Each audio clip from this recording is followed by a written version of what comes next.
from the opposition since that one about 3 or 4 weeks ago when Juan Guaido declared himself the interim president. That, of course, has been recognized by so many different countries, but again, pressure on the streets on Nicolas Maduro, despite everything he was saying in that BBC interview. Another mass show of protest there in Caracas.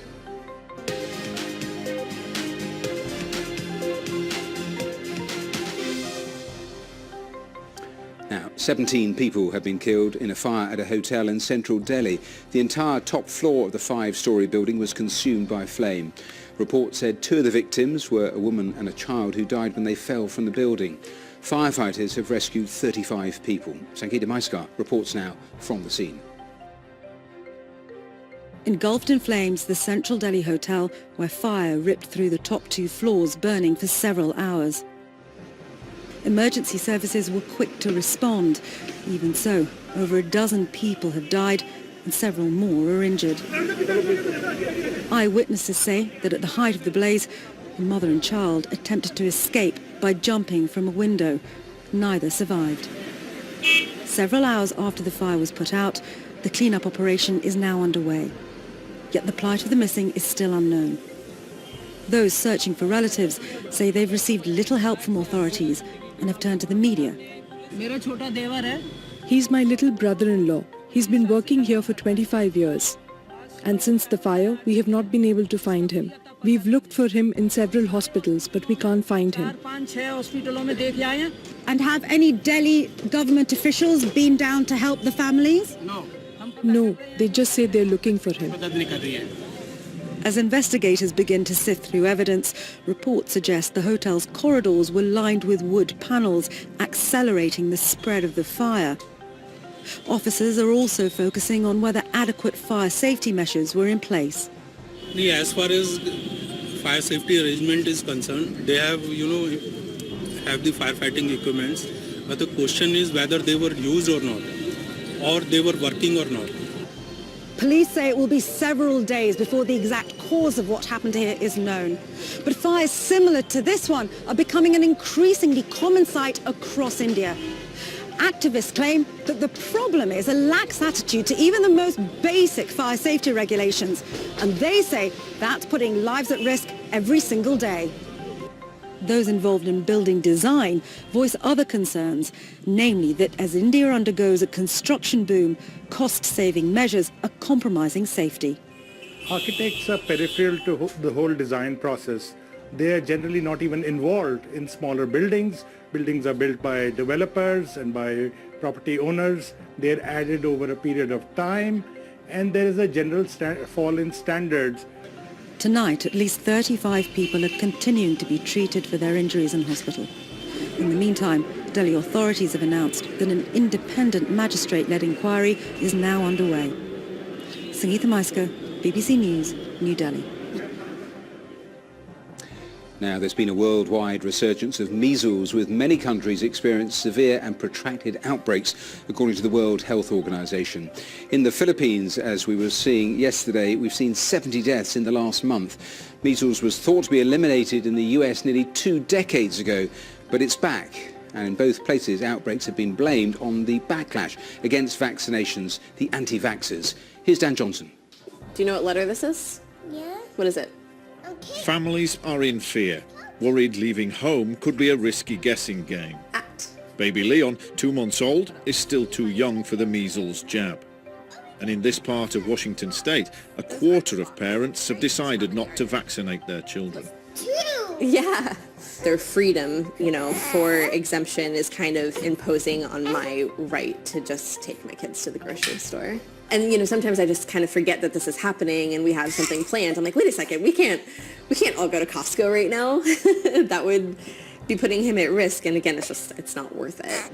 Clark County is one corner of America where measles has made a comeback, 20 years after officials declared the disease had been eradicated from the US. If you bring measles into a population that's unvaccinated, it's exquisitely contagious. It's like taking a match and throwing it into a pail of gasoline. It'll spread very quickly.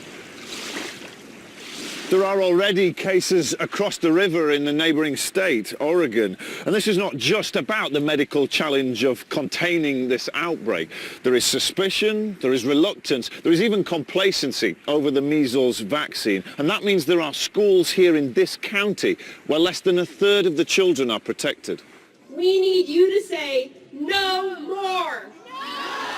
These are the parents who fear the measles vaccine because of the widely discredited belief that it can cause serious side effects. They're here to persuade lawmakers not to stop unvaccinated children going to school.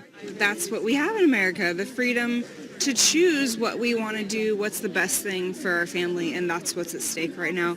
No matter what side you're on, the freedom to choose is an American right. I'm not going to spend my tax dollars in a state that is going to take my kids' rights away. And I'm not, I just can't stand for that. It's not right. It's for them. Like, them. He deserves to go to school. She deserves to go to school. They shouldn't have to be vaccinated and risk an injury just to be able to do that. Good morning. My name is... And there are powerful names on their side. People like Robert F. Kennedy Jr. We do not know the risk profile of the MMR vaccine, and that is deliberate. He refuses to accept the weight of scientific evidence that says vaccines are safe. Do I want children to get measles? Of course I don't. So why do you spread this doubt? Because what I'm asking you to be responsible and ask the question. The questions have been asked. The vaccines are safe. The vaccines are safe from what? Do vaccines cause autoimmune disease? I'm in court right now arguing There's no evidence they do. Well, there's plenty of evidence that they do. You're just not looking at it. These parents remain a small minority, and vaccination rates are generally high. But with more than 100 measles cases now across the country, other states are looking at tightening their laws too. Dan Johnson, BBC News, Washington State. Well, let's talk about this for the next few minutes with Saad Omer, who's the Professor of Global Health at Emory University in Atlanta and a vaccination expert. Thank you so much for being here with me. How alarmed are you by this resurgence of measles, whooping cough and other diseases? So I'm very concerned. We did a study a few years ago and where we found that in the US, the vaccination rate is hovering very close to, and I would say dangerously close to the so-called herd immunity threshold, which is the level of vaccination you need to prevent large-scale outbreaks or even an outright resurgence. And so therefore, I am really concerned about these increasing outbreaks, and the size of these outbreaks is also getting higher. And how big a part of the resurgence is the whole anti-vaxxer campaign? I mean, only this weekend in Washington, we saw big demonstrations. Yeah, we looked at those data, and especially in the so-called post-elimination era. So in 2000, in the US, the indigenous transmission of measles was interrupted. Since then, a significant proportion of cases of measles have been among those who have been unvaccinated due to vaccine refusal. And that's not just that's not the full story. Unfortunately, another big chunk is among kids who are too young to be vaccinated. And what we found was that children who are vaccine refusers or whose parents refuse vaccines against measles on their behalf are disproportionately represented at the early part of these outbreaks, and then these outbreaks take off and everyone gets affected. Here's the difficulty, though. The science is there. It is absolutely clear on vaccinations. It's a bit like climate change. I mean, we're way beyond the point of debate. Haven't people like yourselves, the authorities, got a fundamental problem? Because we read about the conspiracies, we see the stuff that's on social media, and do you not have to have a fundamental rethink of how you push back on all of that? That's a really good question. So there are a few things that some of us have been pushing in this area. The first thing is that we should have evidence-based communication strategies. So if we don't accept half-baked evidence in vaccine development, and we don't, we should expect high-quality evidence in vaccine communications. And the good news is that in the past few years, specifically 5 years, we have had a lot of studies that have shown effective ways of communicating with parents. And I would submit because of that, even larger outbreaks have not happened. Saad Omer, Thank you so much for joining us and giving us that perspective there from the United States. Thanks so much. Now, still to come on Global, a real treat. Eat your heart out, Darth Vader. Lightsaber fighting is now an official sport in France. We'll hear from a player and a teacher. That's up here on the programme, and it's next.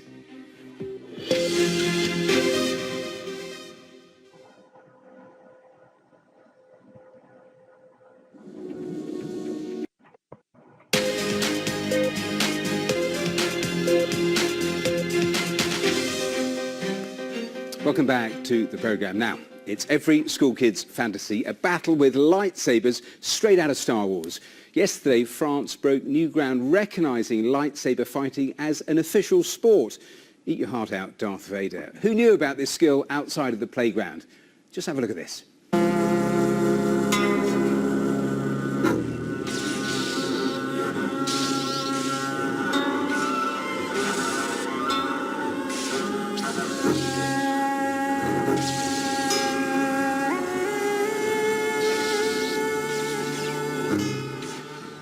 Isn't that fantastic? I'm joined here in the studio by Faisal Mian, head instructor at Silver Sabres. Thanks so much for coming in. Now, you've been trying to get this recognised in the UK as an official sport for years. Yeah. How important then is this step in France?